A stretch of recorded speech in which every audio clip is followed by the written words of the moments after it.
জুলাই পরবর্তী বাংলাদেশে এই ধরনের কোটা প্রথার বিরুদ্ধে আমাদের আবার আন্দোলন করতে হচ্ছে, এটা খুবই নেক্কারজনক একটা ঘটনা।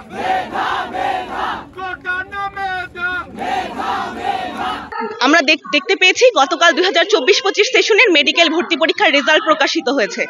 অনেক বছর ধরেই কোটা 5% কোটা প্রথা মেডিকেল ও ডেন্টাল ভর্তি পরীক্ষার রেজাল্টগুলোতে দেখা যাচ্ছে, কিন্তু এইবারের রেজাল্টে গতবারের চেয়ে খুবই অযৌক্তিকভাবে রেজাল্টটা প্রকাশিত হয়েছে। এতদিন দেখা যাচ্ছিল কাটমার্ক যদি 68 থাকে কোটার জন্য অন্তত 2 মার্কের ব্যবধানে তারা চান্স পেয়ে যাচ্ছিল, কিন্তু এইবার কাটমার্ক যেখানে 72-এর কাছাকাছি সেখানে পাস মার্ক 40-এর আশেপাশের নাম্বার পেয়েও ভর্তি ভালো ধরনের মেডিকেল কলেজগুলোতে শিক্ষার্থীদের চান্স হচ্ছে। আমরা জুলাই পরবর্তী বাংলাদেশে জুলাইয়ে যে আমরা গণঅভ্যুত্থান শুরু করেছিলাম সেটার মূল উদ্দেশ্য কি ছিল?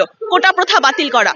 জুলাই পরবর্তী বাংলাদেশে এই ধরনের কোটা প্রথার বিরুদ্ধে আমাদের আবার আন্দোলন করতে হচ্ছে, এটা খুবই নেক্কারজনক একটা ঘটনা। সরকারি মেডিকেল কলেজে যেখানে সাধারণভাবে চান্স পেতে গেলে 73.75 মার্ক পেয়ে হচ্ছে চান্স পেতে হয়েছে, সেখানে দেখা গেছে যে মুক্তিযোদ্ধা কোটার কারণে সরকারি মেডিকেল কলেজে ভর্তি পরীক্ষায় আর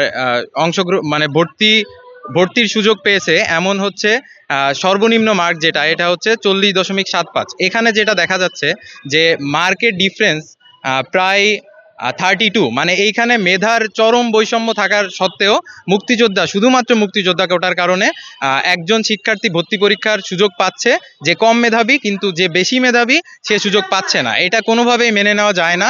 দেশের সব ধরনের মেডিকেল ও ডেন্টাল কলেজগুলোতে, এমনকি বিশ্ববিদ্যালয়গুলোতেও কোটা প্রথা সম্পূর্ণ বিলুপ্ত করতে হবে এবং গতকাল যে রেজাল্ট প্রকাশিত হলো এই নেক্কারজনক রেজাল্ট আবার পুনঃপ্রকাশ করতে হবে।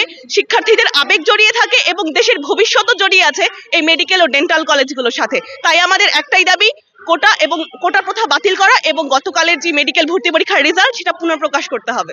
এই জুলাই বিপ্লবে আমরা এত শিক্ষার্থী প্রাণ দিল, এটার যে প্রথম কারণ সেটা হচ্ছে আমাদের বৈষম্যটাকে নিরসন করা, কিন্তু সেই বৈষম্য থেকেই গেছে এবং এইটা দায় আসলে এই বর্তমান অন্তর্বর্তীকালীন সরকারের নিতেই হবে।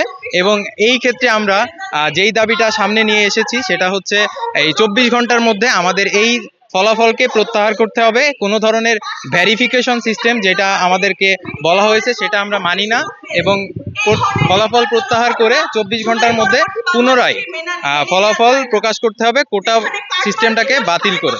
এবং আমাদের আরেকটা দাবি আছে, সেটা হচ্ছে পরবর্তীতে মেডিকেল কলেজের যে ভর্তি পরীক্ষার সিস্টেমটা আছে এই সিস্টেমটা মানে বিতর্কিত সিস্টেম, যেটা 100 মার্কের MCQ, এইটার যৌক্তিক পরিবর্তন করে একটা গঠনগত পরিবর্তন আনা, যেখানে মেধা আরো বেশি প্রাধান্য পাবে।